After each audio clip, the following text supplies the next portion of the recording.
রাসূল মকবুল সাল্লাল্লাহু আলাইহি ওয়াসাল্লাম দরবারে উপস্থিত সমস্ত সাহাবায়ে কেরামদেরকে নিয়ে ওনার ঘরে গেলেন। হযরত আবু তালহা রাদিয়াল্লাহু তাআলা 70 থেকে 80 জন সাহাবায়ে কেরাম উপস্থিত ছিলেন। সুবহানাল্লাহ। তো ওনার স্ত্রী বলতেছে, হুজুর, ওনার স্ত্রী বলতেছে স্বামীকে, আবু তালহা রাদিয়াল্লাহু তাআলাকে, বলেন নবী যখন তো শিবেনেছে তাহলে চিন্তার আর বিষয় নাই, যা আছে তা হুজুরের সামনে উপস্থিত করো। সুবহানাল্লাহ। হযরত আবু তালহা রাদিয়াল্লাহু তাআলা হুজুর তো শিব রাখলেন, বলে রুটি যা আছে সামনে রাখো। তিনি রাখলেন, বলে এই রুটিগুলোকে ভাগ করো। রুটিকে 4 ভাগ করে করে করে টুকরা টুকরা করে রাখাও। বলে ঘরের মধ্যে আর কি আছে? বলে ইয়া রাসূলুল্লাহ, ঘি ছাড়া আর কিছু নেই। বলে ঘিটা নিয়ে আসো। রুটি হলো জবের আর ঘি। জবের রুটির উপর ঘিটা হুজুর ফেলে দিলেন। সাহাবী কত প্রশ্নশীল, নবীর হাতের খাবার খাচ্ছে। আমার প্যারা নবীজি ঘি আর রুটিকে একসাথে করলেন। জবের রুটিটা আলাদা আছে। আমরা সাধারণত ঘরে বানানো রুটি বা নান রুটি, যেগুলো তন্দুরি রুটি আমরা বলি, যদিও নান এবং তন্দুরির মধ্যে ফরক আছে। এখনো পর্যন্ত যদি আপনি ঘিয়ে মাখা রুটি খান, এটা আলাদা করে আপনি মুখে সব পাবেন। ওই খাবার হুজুরের সামনে আছে। নবীর সামনে খাবার থাকলে এটাকে আবার নতুন করে ভাত দিয়ে দিতে হবে। এটা তো বরকত আর বরকত, কারণ আমার নবী তো নবীউল বরকত, তিনি বরকতের নবী। হুজুর বলছেন 10 জন আসো। 10 জন সাহাবী জুটলেন, খেলেন। ওনাদের মন ভরে খাওয়ার পর ওনারা এমন সাহাবী, নবী খেলে খায়, নবী না খেলে উপবাস থাকে। আসহাবে সুফফা সাহাবা বলে 10 জন খাওয়া শেষ, বাকি 10 জনকে ডাকো। হযরত আবু তালহা তাকিয়ে আছেন, আনাস রাদিয়াল্লাহু আনহু তাকিয়ে আছেন। বলে 10 জন করতে করতে 70 থেকে 80 জন সাহাবী এই দস্তরখান থেকে খাবার খেয়েছে, তারপরও এই খাবার অবশিষ্ট আছে। যদিও ফরজ ওয়াজিব নয়, কিন্তু এখান থেকে আমরা কয়েকটা জিনিস আমল করতে পারব। আকিকা, ওলিমা, বিভিন্ন অনুষ্ঠান আমরা যখন খাবারের আয়োজন করি, 6 জনের বেশি বসাই। এক টেবিলে 6 জন, এক টেবিলে 8 জন, এক টেবিলে 12 জন, 10 জন করে বসাবেন। বরকত হল। কয়জন করে? 10 জন করে। তো সাহাবায়ে কেরাম এই এক টুকরা রুটিতে পেট ভরে, বলে এটা নবীর হাতে ভরে। নবীকে দেখলে ভরে। বলে ওনারা পেট ভরেছেন না মন ভরেছেন? মন ভরে। যে কি খাচ্ছি সেটার চেয়ে বড় বিষয় হচ্ছে কার হাতে খাচ্ছি। তো ইমানদার সাহাবায়ে কেরামের খুশি সবসময় নবীকে কেন্দ্র করে, আর মুনাফিকদের খুশি নবীর উল্টা রাস্তায় হাঁটলে। মুনাফিকরা সব দিয়ে খুশি। মুনাফিক কখনো কোরআনের বিরোধিতা করে না। মুনাফিক নামাজ রোজার বিরোধিতা করে না। মুনাফিক যেখানে মাল খরচ হয়েছে, যেখানে জান খরচ হয়েছে, এই দুইটা জায়গায় মুনাফিকই ধরা গেছে। হুজুর আকরাম সাল্লাল্লাহু আলাইহি ওয়াসাল্লাম যেমন কি মুনাফিকের নিশানা বলেছে, বলে মুনাফিকদের উপর 5 ওয়াক্ত নামাজের 2 ওয়াক্ত বেশি পড়ে, একটা এশা একটা ফজর, একটা এশা একটা ফজর। এই 2 ওয়াক্ত নামাজ মানুষের ঈমানকে যাচাই করে। আল্লাহ আমাদের তৌফিক দান করুন। আমিন। দেখেন হুজুর আকরাম সাল্লাল্লাহু আলাইহি ওয়াসাল্লাম এর চেয়ে সহজ এবং স্পষ্ট মানুষকে আর কি বোঝাবে? যে নবীর সাথে বের হয়ে যাওয়া মানুষ, আর নবী চলে যাচ্ছে সামনে দেখে আছে, তারপর নিজের জায়গায় বসে আছে। কারণ বলে ওইখানে গেলে 2 টাকা খরচ হবে, ওইখানে গেলে নিজের জানের নিরাপত্তা নেই। অথচ যুদ্ধের ময়দানে সাহাবায়ে কেরামদের অনেক পরিবার যুদ্ধের মাঠে চলে গিয়েছে হুজুরের মহব্বত। উহুদের মাঠে হুজুর আকরাম সাল্লাল্লাহু আলাইহি ওয়াসাল্লাম শহীদ হয়েছেন, একটা গুজব ছড়িয়ে পড়ল। মদিনাতুল মুনাওয়ারা থেকে বের হয়ে এক মহিলা সাহাবী এসে বলেন, নবীর কি অবস্থা, নবীর কি অবস্থা, নবীর কোনো খবর আছে?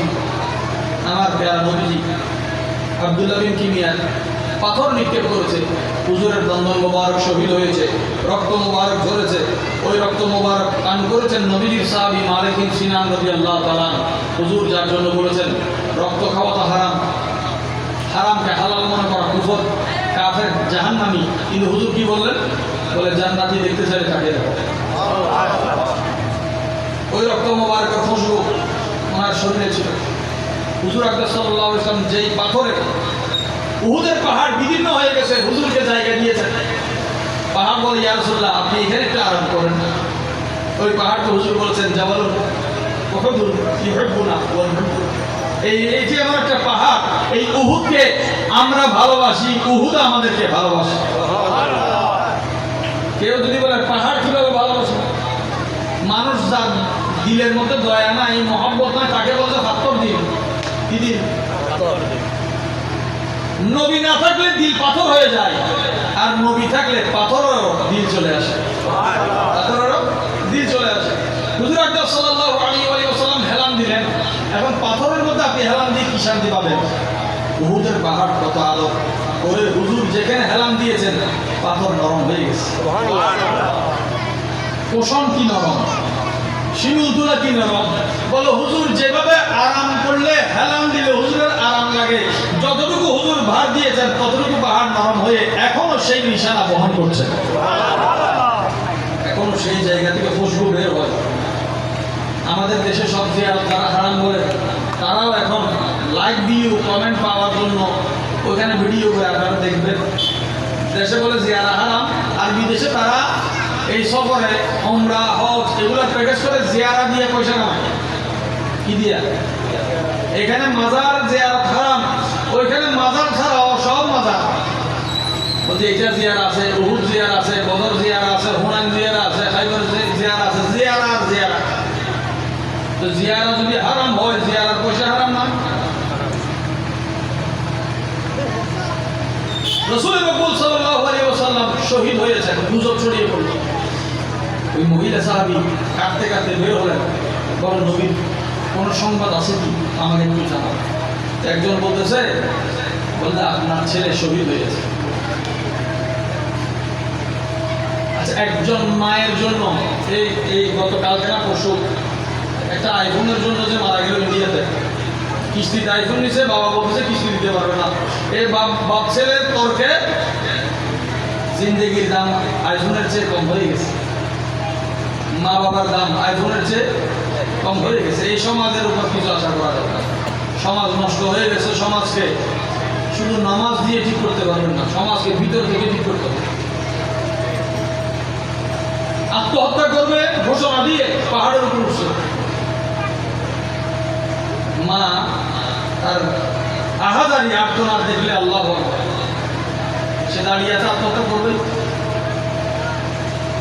বাবা বাঁচাতে গিয়ে শেষ পর্যন্ত ভারসাম্য হারায়, সন্তানের সাথে বাবাও পাহাড় থেকে পড়ে বসে।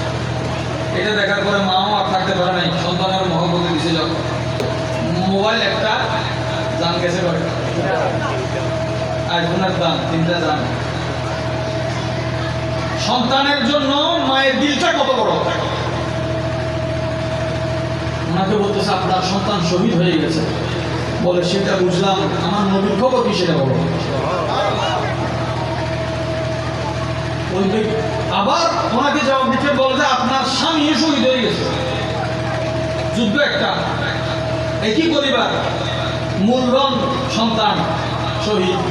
বলে সন্তান ঠিক আছে, কিন্তু নবীর খবরটা দাও। স্বামী শহীদ হয়েছে, বলে স্বামীরটা শহীদ রাখো, নবীর খবরটা দাও। বলে তোমার ভাইও শহীদ হয়েছে।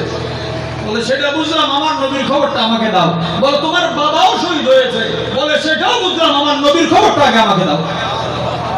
একজন মানুষের জিন্দগিতে এই 4 সম্পর্কের বাইরে আর কি থাকে? বাবা, ভাই, স্বামী, সন্তান।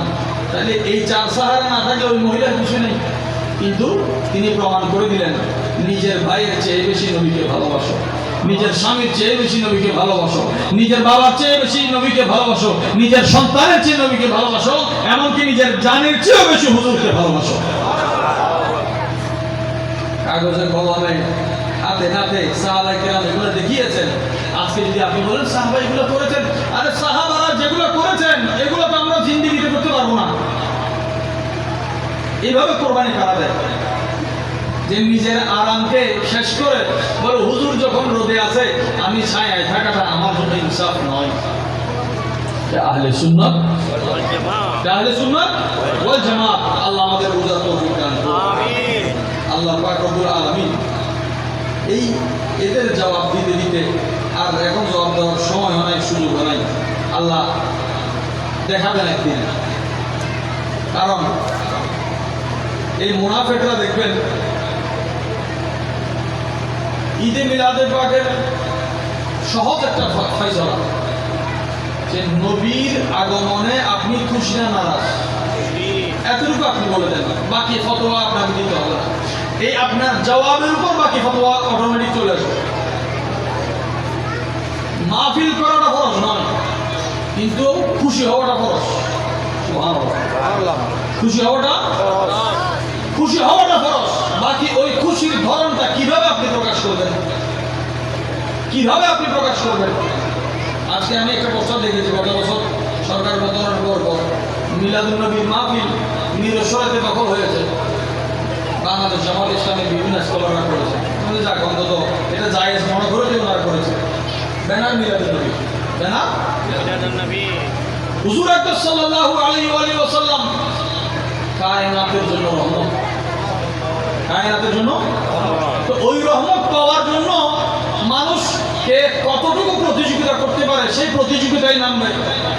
রাস্তায় বাধা দিচ্ছে এরা, মুনাফিকদের অভ্যাস হচ্ছে বাধা দেওয়া, কাফেরের অভ্যাস বাধা দেওয়া।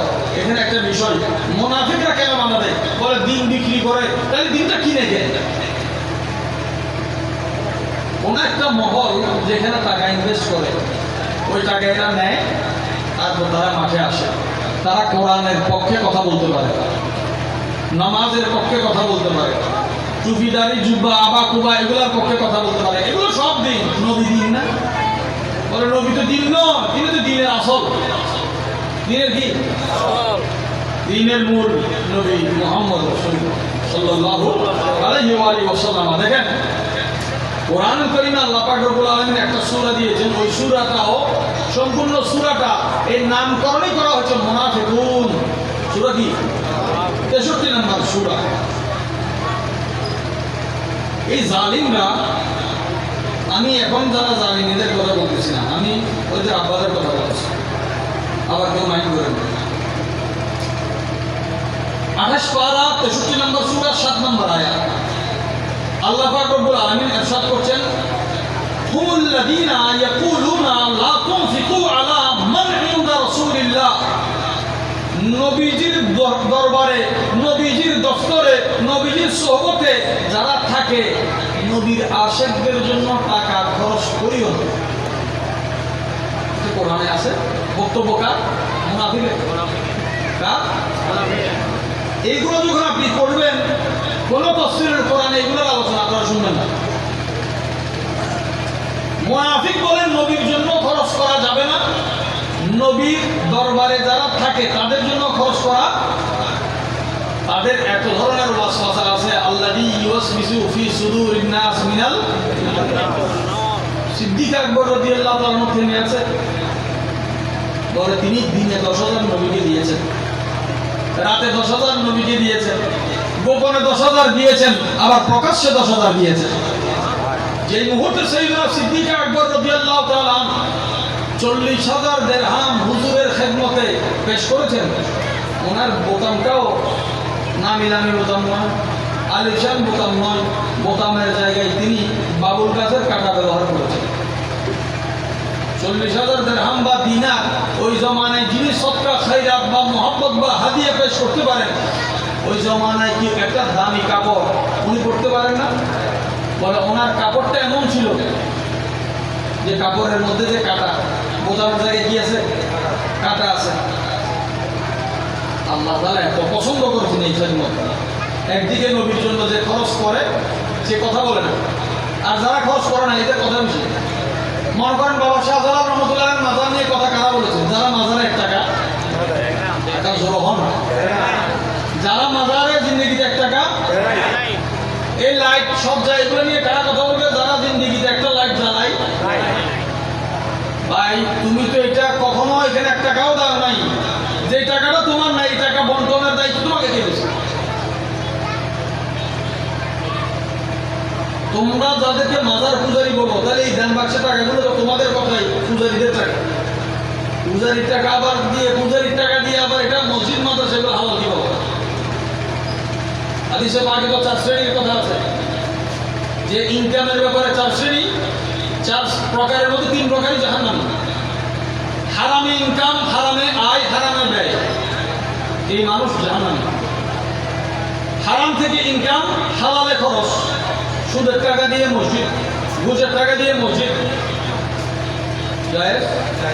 হারাম ইনকাম খরচ করছে কোথায়? ভালো কাজে, জাহান্নাম। হালাল ইনকাম, হারামে খরচ, জাহান্নাম। তাহলে 4টার মধ্যে 3টাই তো চলে গেছে জাহান্নামে, বাকি আছে কয়টা? ইয়া রাসূলুল্লাহ এটা কি? নবীজি বলছেন হালালে আয়, হালালে ব্যয়। হালালে আয়, তিনি দোয়া শিক্ষা দিয়েছেন, আল্লাহুম্মা ইকফিনি বিহালালিকা আন হারামিকা ওয়া আগনিনি বিফদলিকা আম্মান সিওয়াকা, যে এই দোয়াটা বারবার করো। পাহাড় সম পরিমাণ যদি কারো কর্জ থাকে, আল্লাহ এই কর্জকে শোধ করে দিবেন। সুবহানাল্লাহ। রাসূল আকরাম সাল্লাল্লাহু আলাইহি ওয়া সাল্লাম নবীজিকে তাকিয়ে, নবীজিকে দেখে যারা জিন্দেগি ফানা করে দিয়েছেন, বলতে হুজুর দিলে খাবো, না দিলে খাবো।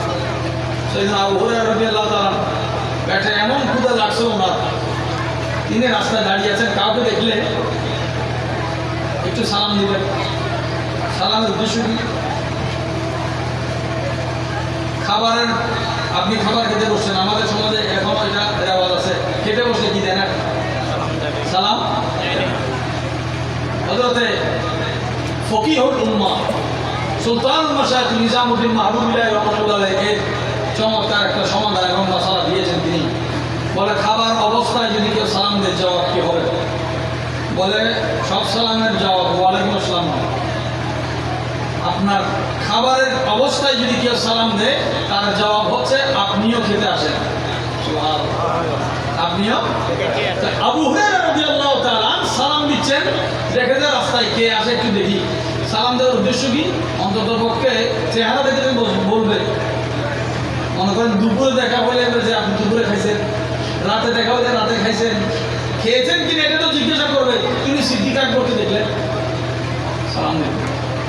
সিদ্দিক আকবর যেন শুধু ওয়ালাইকুম আসসালাম ওয়া রাহমাতুল্লাহ বলে চলে গেছে, আর কিছু জিজ্ঞাসা করেন না। ফারুক আযম রাদিয়াল্লাহু আনহু দেখলেন, সালাম দিলেন। তিনি আর স্বাভাবিক জবাব দিলেন, উনি আর মুখ ফুটে বলতেছেন না। এটা বড় একটা সৌন্দর্য, খুবই। রাসূলের মকবুল সাল্লাল্লাহু আলাইহি ওয়াসাল্লাম ইরশাদ করছেন, ওয়ালা রাসূলুল্লাহ সাল্লাল্লাহু আলাইহি ওয়া সাল্লাম আহলুল জান্নাতি সালাসাতুন, জান্নাতি 3 শ্রেণী। জান্নাতি 3 শ্রেণীর মধ্যে 3 নম্বর শ্রেণীর কথা হুজুর বলেছেন, আফিফুন মুতাআফফিফুন যু ইয়ালিন, যার পরিবার আছে, ঘর আছে, সংসার আছে, ঘরে অভাবও আছে, কিন্তু ওই বান্দা আত্মমর্যাদার কারণে অভাবকে প্রকাশ করে না। সুবহানাল্লাহ। আমাদের সমাজে এখনো অনেক মানুষ আছে, কষ্টে দিন যায়, কিন্তু আশেপাশে মানুষ দেখলে মনে করে উনি রাজা, রাজার ছেলে, জমিদারের ফল, এবার দিলেও তো কোনোদিনই এত হইতে পারে। ওনার কষ্ট ওনার মধ্যে সীমিত, বলে আমার কষ্ট আমি জানি আর আমার মালিক জানে। ওই আখলাক, আদব, সিরতের মানুষ জান্নাতি। সুবহানাল্লাহ।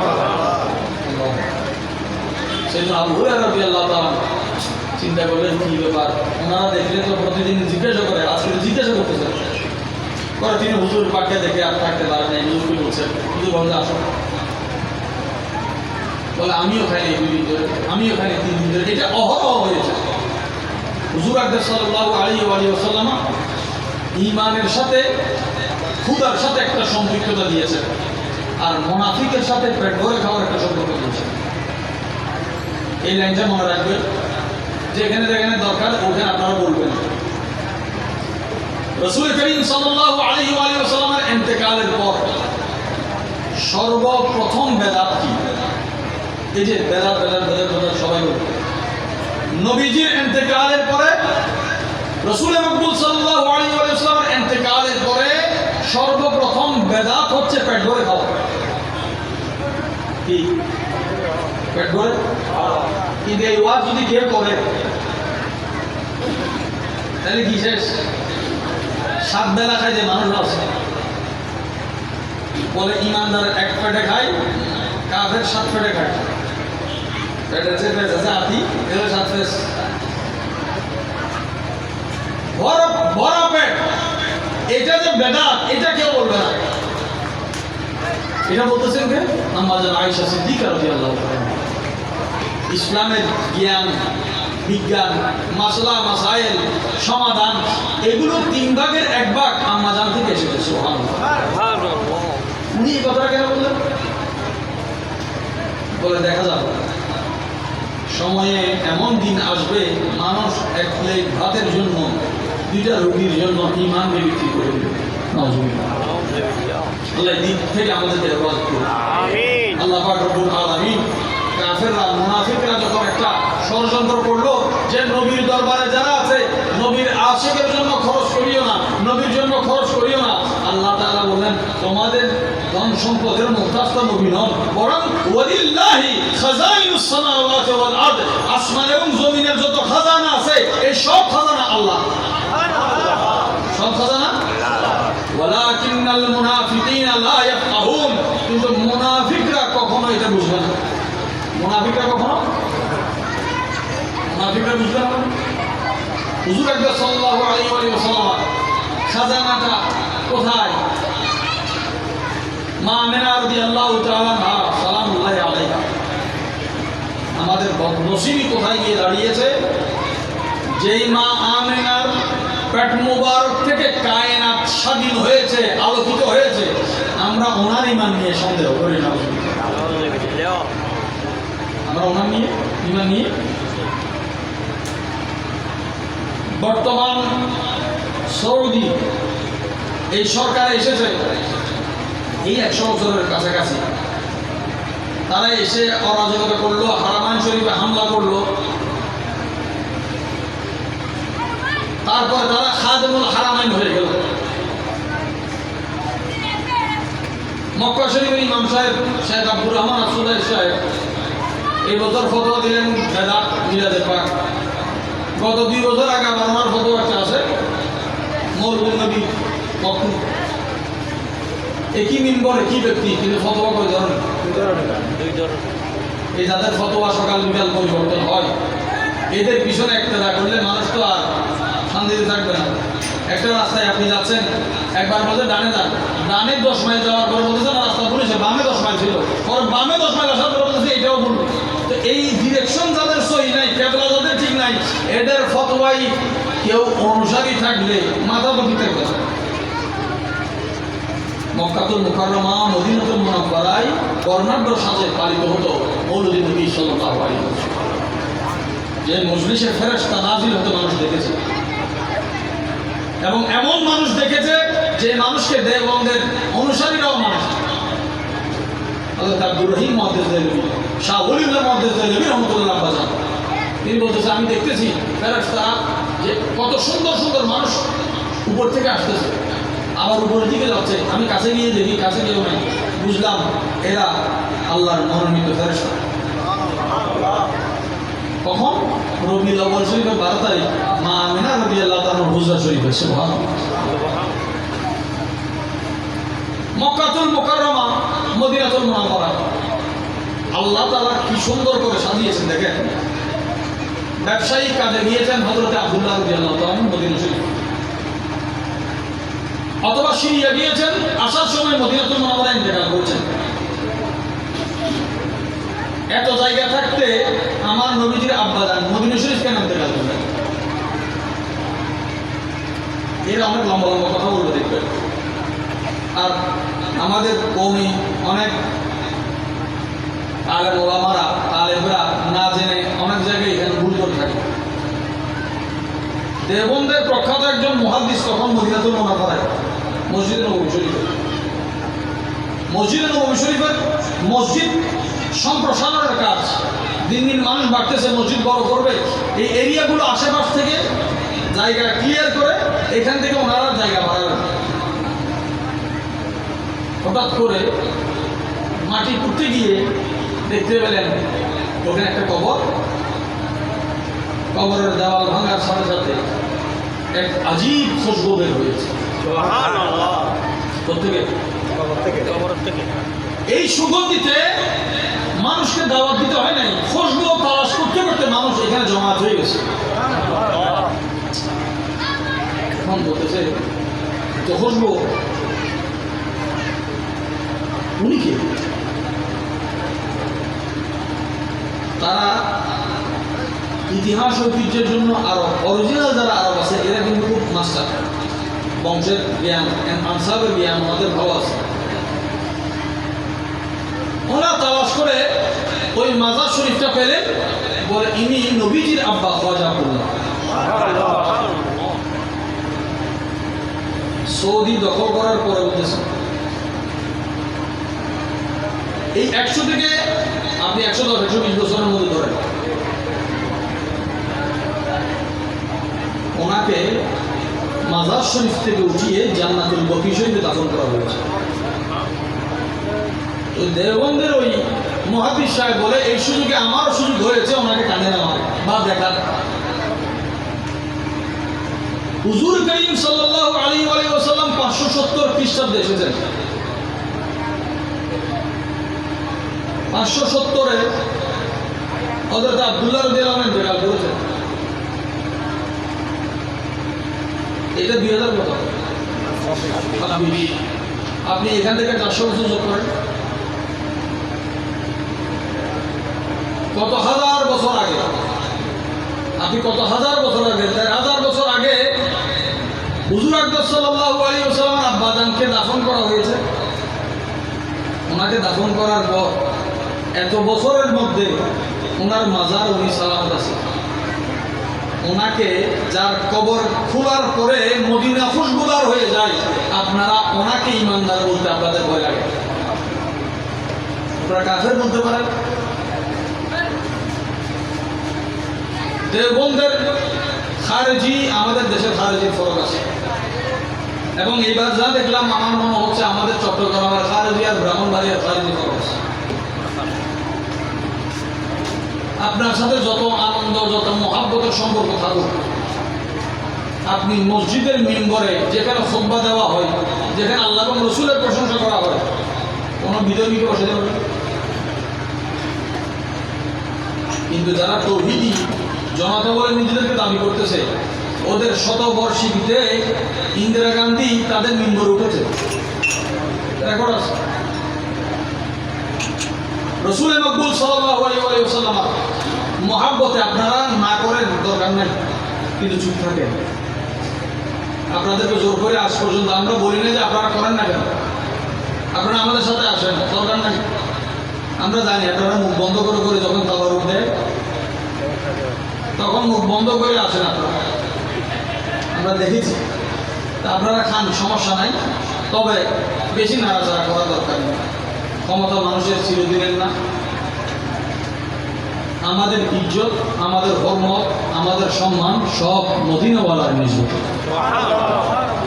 সেখান থেকে জুদা হয়ে গেলে তাদের সাথে আমাদের কোনো সম্পর্ক নাই। রাষ্ট্রীয় হবে, সাংস্কৃতিক সামাজিকভাবে কোনো হক থাকলে, আপনি ডাক্তার হইলে আমি রুগী হইলে, আমি ডাক্তার হইলে আপনার চিকিৎসার দরকার হয় রুগী, এটার ব্যবস্থা হবে, ভিন্ন ব্যাপার। কিন্তু আপনার সাথে দিল লাগবে না, দিল।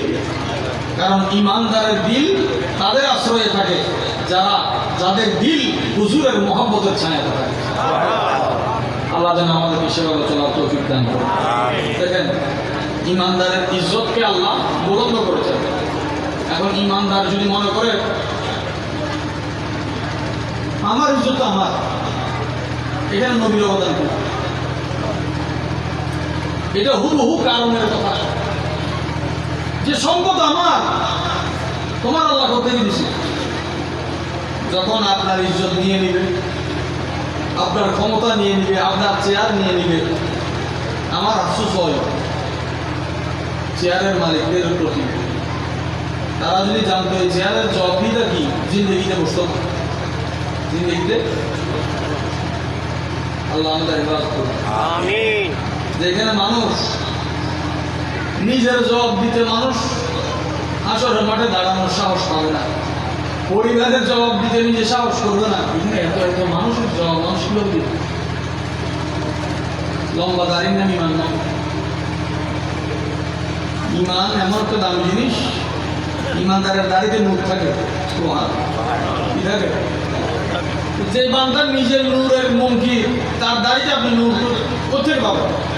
তার চোখে আপনি নূর কোথেকে পাবেন? আমরা এত আয়োজন করি, আমাদের উদ্দেশ্য কি?